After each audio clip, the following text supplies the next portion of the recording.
over the course of this and the next couple of movies, we're going to take on a more complicated project. And you'll get a sense for the whole-scale modifications you can make to an image using Liquify. So in the case of this photograph, we've got a good-looking young woman, and yet it couldn't be a much frumpier pose. She's kind of poofing her tummy out. Her arms look like they're different lengths or something. She's got really long forearms. And then one shoulder's higher than the other, so she's kind of slouching over to the left. And her bottom is kind of hanging around this narrow stool. And then she could use some ankles as well. So I ended up coming up with this modification here where her legs are slimmer, her hips are slimmer as well. Her arms are a little slimmer, tucked up a little bit too, so they don't look so ultra long. She's not slouching anymore, and her head is upright.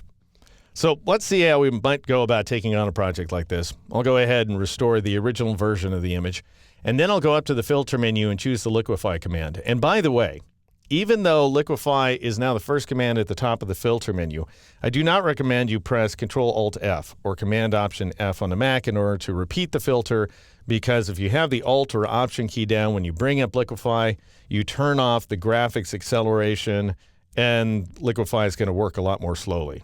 So go ahead and choose the standard command, and that will, as usual, bring up this Liquify window here. And I'm going to go ahead and zoom in on her arms. And I'll press the right bracket key a few times in order to increase the size of my brush. Notice, by the way, that I've got the warp tool selected. And I'm going to begin by dragging up on her elbows like so in order to move them to roughly the same height. Because right now it's like she's got gorilla arms or something. So I want to mitigate that a little bit. I'm also going to bring this shoulder down a little bit so that it matches the shoulder on the other side. And notice along the way here, I have managed, of course, to introduce new problems into the image. For example, her arm is now all sort of wiggly. So I'll go ahead and zoom in to 100%, try to take care of that by dragging up on the arm with the warp tool. And I might take up some of the details in her hips as well so that we can raise the arm that much more. If you wanted to slim the arms, by the way, great tool for this purpose is the push tool. So I'll go ahead and select that tool. And then I'm going to change the brush pressure to 10, and I'll reduce the size of my cursor a little bit, and I'll click right about there, and then shift-click down here. And what that does is it draws a straight line between the click and the shift-click points. And I'll do it again in order to make that arm increasingly slim like so. And then let's go ahead and replay the same thing over here on the right-hand side. This time I'll click at the bottom and shift-click at the top in order to scoot the arm in. And so that way I don't have to take advantage of that Alt key trick. And I might do that a few times in order to straighten things out. And now I'm going to do the same thing with the forearm. I'll click here and shift click here in order to taper it up.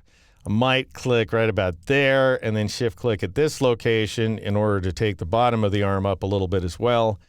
And now it looks like I've made this area a little bit too thin. That is, her wrist is now too thin. So I'll grab the warp tool, go ahead and scroll down a little bit, reduce the size of my cursor, and maybe take these details out just a little bit so that I'm widening her wrist. And I'm not getting anywhere, and that's because the brush pressure is so low. So I'll go ahead and reinstate that value to 100%.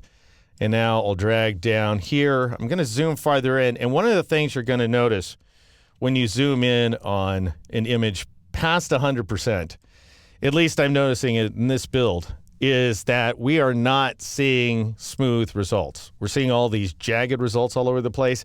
Those aren't really there. If you zoom back out to 100%, you'll see those weird transitions disappear. Just a function of being zoomed in past 100%. And this is actually a new phenomenon. I haven't seen this in Liquify before, but it's just something to be aware of. I'm now going to grab that push tool. Let me see if I click here and shift click here. Oh, nope, going the wrong direction. And besides, I've got the brush pressure set too high. All right, now I'll click there and shift click there in order to nudge that wrist farther outward. We don't want our arm to look too emaciated. And that's starting to look pretty darn good, I think. I might go ahead and grab my warp tool again and increase the size of the cursor a little bit and shove that shoulder out once again after reinstating a brush pressure of 100. And that way I can go ahead and give her more of a shoulder.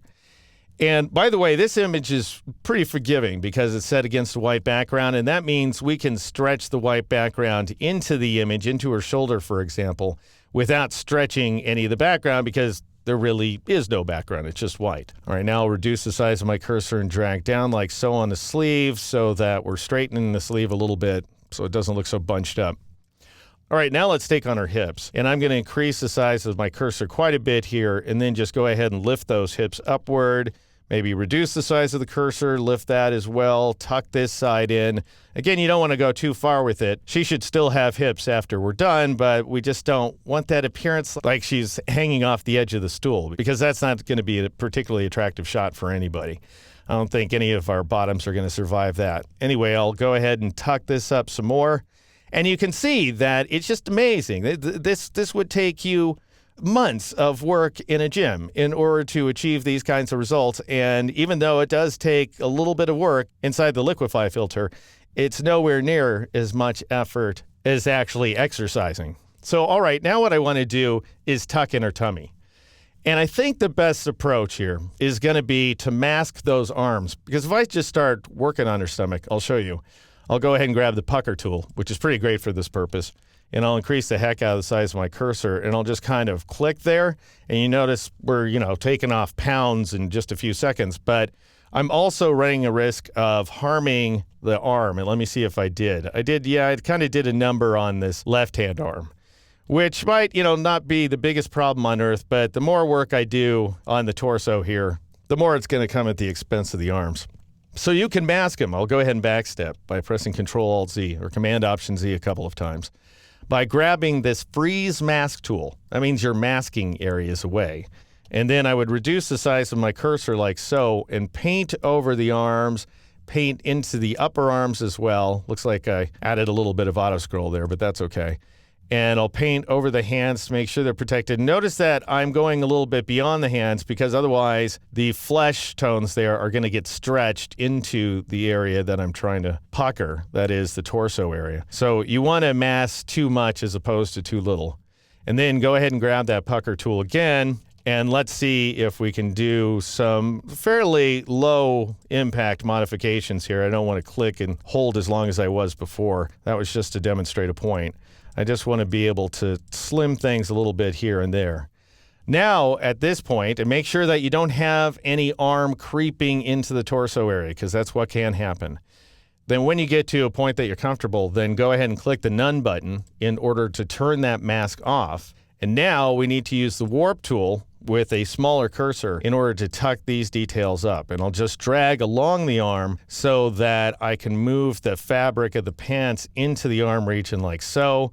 And that's going to help create the impression that she's got a little less of a tummy and there's more pant action going on. And now I need to zoom in to this jagged 200% zoom ratio here and adjust these details a little bit more. Maybe take this up the arm again. The unfortunate thing is that I'm kind of messing up the flower pattern in her shirt, but hopefully we can make up for that over time. And I'll go ahead and adjust this edge in as well.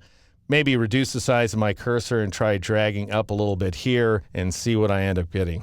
All right, now let's zoom out and see what we've managed to do. Looks like I've got a pretty big mush right there in that detail. Fabric can be very unforgiving, by the way, especially patterns in fabric. So it's the kind of stuff you got to watch out for. And it's also the kind of stuff that may take some effort in terms of you sort of going back and forth with the warp tool and so forth. All right, I think this arm could use a little additional warping back this direction so that we're kind of smoothing it out. And that looks pretty good for now. So I'm going to go ahead and save off a mesh by clicking on the Save Mesh button. And I will call this Phase 1.